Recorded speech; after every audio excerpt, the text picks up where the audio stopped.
appreciate it. Thank you. Thanks for coming on out late. Yep.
Okay, I got it upright out of the crate. 500 pounds. Great.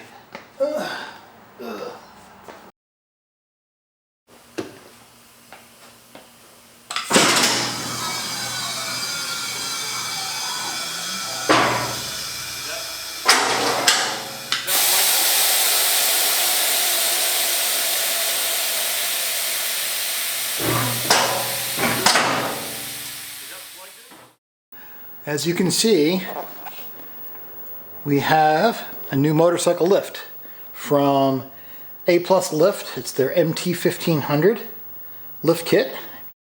It's quite substantial. I did not get the, you can see this picture, maybe you can see the picture here. It's got another wing here for ATVs. I did not get that one, but it does come with a scissors lift, a substantial chuck for the front wheel, drop out rear plate, ramp. It is controlled by the air compressor, and it will lift using just a control of a foot pedal rather than pumping it up. A few features of the ramp include the wheel chuck, which is really large and grabs a whole lot of the front wheel, which keeps it very sturdy on the ramp. It's also got a decent crank on it, which makes it easy to operate. It also has a nice large ramp to get the bike up on the table itself, and the ramp disconnects easily so you can get it out of the way. There's also a removable plate below the rear tire, so you can drop the rear tire without having to lift up the bike necessarily. We'll see how that works. Haven't used that before, but that's the intent. The way the system works, it's got the safety bar that hooks into these ratchety stops to support the lift. So you jack it up to the top, and then you let the air out, and as the table drops, you just lower it into the position you want the rack to be in, the tabletop to be in, and it holds it nice and sturdy in there. There's also this cable that hooks onto that safety latch, and to lower it, you first actually raise the table, which loosens it. You pull that out of the way so you don't get your fingers in there, then let the air out, and the whole thing comes down nice and smooth. And then there's this tire stop, which is adjustable. It's got a pin in there so you can move it in and out depending on the type of your bike, size of your tire, and whatnot. The lift requires between 100 and 110 psi to operate, and my little 6-gallon bus ditch compressor works just fine. I bought some tie downs. These are my first set, so hopefully I got something good. They seem to have pretty good reviews. These are the Rhino USA Superior Power Sport Accessories heavy duty tie down kit, which has 4 of the ratchet straps and the ratchets. It's 8 feet long, about 1.5 inches, a little over 1.5 inches wide, and also the soft loops for tying around the bars and whatnot, so you don't have to have the hook on the metal itself. What comes inside, it's got the ratchet mechanisms and the loops, as well as the 8-foot straps. What's kind of nice is that it has a clip retainer here on the on the hook, so it won't come out accidentally. That's kind of nice. Comes with some tie down, some Velcro to wrap it all up.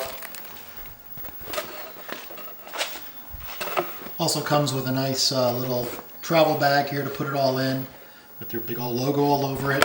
And of course, it comes with the requisite swag sticker that I will probably put on my tool chest with the rest of them. Here's the straps on the bike. You can see I need very little of the actual strap. Look at the soft loop up here through the handlebar support. I've just got them Velcroed up there just out of the way, the excess. Maybe someone can tell me the best way to do this. You know, this is my first set, so I'm not sure I've got it right. They seem to hold pretty darn good. Solid mechanism, so we'll see. Here's another little item that comes with the lift. It's a scissors lift. I'm not sure this will work so well on sport bikes. Maybe underneath the oil pan, or I'm not sure because of the exhaust and the catalytic converter on this bike. But if you've got maybe a cruiser or Indian Harley, something like that, where something that has a frame member under there, this is kind of nice. It's a scissors jack, comes with these adjustable slides and these rubberized brackets to go underneath the frame. They come in two sizes. These are the short ones, these are the tall ones. And it's pretty straightforward. Just put a wrench on it and crank it up. So that's kind of nice, comes with that as well.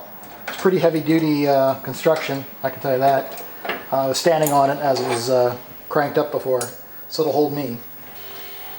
Now I can see a problem with the adjustment here. You see the dropout plate is not directly underneath the tire, so that won't do me any good. So what I'm going to need to do is, and I guess a tape measure up front would have been super smart, but the nice thing about this, I guess, is that it is adjustable, so I can just unbolt these, the chuck, move them down to the next set of holes, and that'll move the whole bike backwards on the lift over the plate. I think that will be a better setup than where it is right now. So while it's in the up position, you want to have that safety bar in whatever notch you want to control the height, and then take the pressure off the cylinder and hold it up with this is the recommended way to go. And therefore, to get it off the lift, to lower the lift, you need to pressurize the system to lift it up. So you can move the safety bar out of the way, and you can use that cable to do it. Just keep your fingers out of there. And the safety bar swings up and clips into a mount up at the top of the frame. And suffice to say, no pumping involved. So here, I'll show you.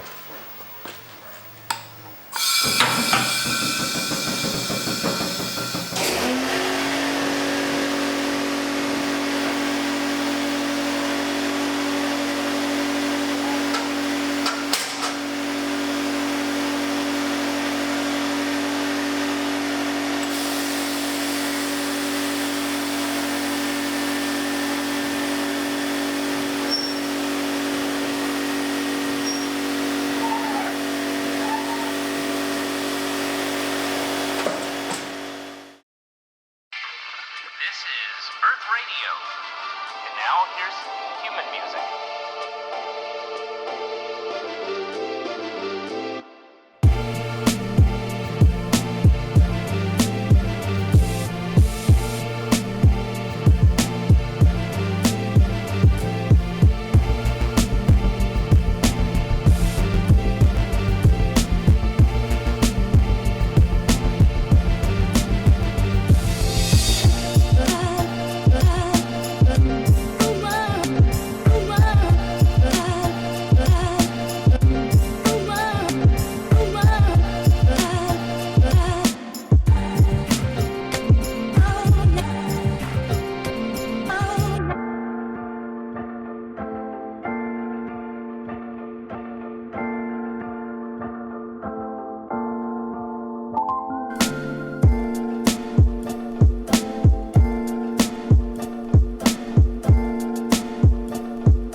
easy to operate. It's feels super stable. The chuck up front is huge. Very lots of contact with the front wheel, so it's gripping it really high and all the way back, so it's really stable. It's got a good crank on it, so it's not like just a little knob you have to turn. It's a good crank. So that's all good. What I don't particularly like is these straps. What I had temporarily rolled up and Velcro, that's not going to work. So I'm going to have to figure something else out, or you guys can help me out on that, please. By moving the chuck back, the front wheel stop is no longer in play. And if I'm not careful, I'm going to run the rotors right into the chuck. So that's not good. I think I can probably rig something to make it work, but that's kind of a drag, right? So it would be nice to have the wheel stop. Maybe even it'd be nice if it were attached to the chuck itself and came out, whatever, even adjustably out here, so you could adjust the stop. This is great if you got a really long bike. In fact, this comes with another table. I'll show you. Behind the woodshed here, this black thing here, that one is the ramp, but that black thing there, that's a whole nother 30 inches of table that bolts on here. It's got a big metal rod that goes through like a big pin that goes through, and it'll extend the thing out another 30 inches. So if you got a big bike or big ATVs, that you can fit them on there. Of course, the ATV, you have to buy the wings to go on the sides that make it another twice as wide. So it's pretty versatile in that respect. However, for what I'm using it for, this chuck, or I should say wheel stop, while it's adjustable going out, it can't go in any further. So I will have to figure out how to do that. If I had a welder, I would know how to do it. So I do know how to weld, but I do not have any welding equipment. So, let's see, what else have I noticed? It scratches really easily. It's just paint. For the amount of money I spent on it, which is close to $1,000, I would have expected the paint to be a much tougher go at it. But, so that's a little disappointing. So, don't like that. Don't like the paint. The other thing is, I wish it had an elevator for the front wheels to get them off the ground so that the thing doesn't move when you try to put the damn bike on it. I did that the first time.